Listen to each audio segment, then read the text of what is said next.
Hi, I'm Elizabeth Laidlaw, founding artistic director of Lakeside Shakespeare Theater. And so I have many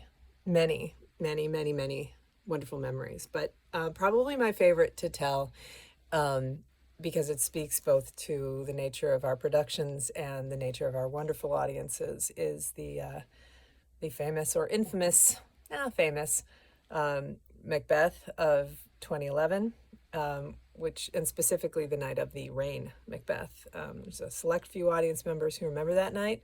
Those of you who were not there, let me quickly tell why it was so magical. So it had rained all day. It's quite a wet day. We weren't actually expecting anybody to show up. The rain did stop about 20 minutes before we were supposed to start the show, and sure enough, people showed up, like a lot for that kind of day. You know, it was not a great day, and people showed up with their ponchos and their waterproof ground covers, and we had an audience of about 100 people. And so on with the show, and it held out until about halfway through the second act, just as John Mossman, who played Macbeth, began the famous "Tomorrow and Tomorrow and Tomorrow" speech. The rain started to sprinkle down. It slowly got steadier and steadier and more, and we were pressing on. And by the way, everybody's wearing like wool kilts. So when it gets to the big fight between Macbeth and Macduff, beautifully choreographed with German longswords by Nick Sandus.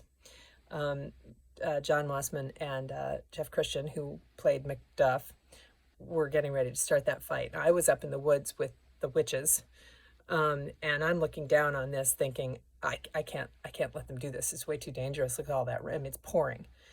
And I started to run down to stop the fight and tell the audience to go home when I got caught by the witches, and they said, I wouldn't go down there. Look at those two. And these two guys, John and Jeff, very good friends who worked very hard on that beautiful fight, were grinning at each other and kind of grinding their heels down onto the stage and sort of really bracing themselves. And they were right. I wasn't going to run. They were going to do that fight. And they did it. And they slowed it way down, and they were very careful and super focused. And it was beautiful. And there's rain sluicing off the end of the swords and off their kilts, and it just looked amazing. And that audience getting soaked to the skin. No Parker was going to keep that out. Everybody stayed. Everybody stayed and watched it. And they even stayed through like the next 3 pages of dialogue, all the soldiers coming up and declaring the new king of Scotland. And I mean, it went on and on and on, and they just stayed for that. And we had a coda at the end that isn't even in the script, and they stayed for that, and they stayed for the curtain call, and then they all left, soaked to the skin and in great moods. And everybody who saw that night remembers it. So that's a pretty fond one. And we are taking safety measures this time because it's a little more serious than rain, obviously, but Lakeside Shakespeare will be back to make more memories like that one. Hopefully not always so damp, but always that exciting. Take care, everyone, and we'll see you soon.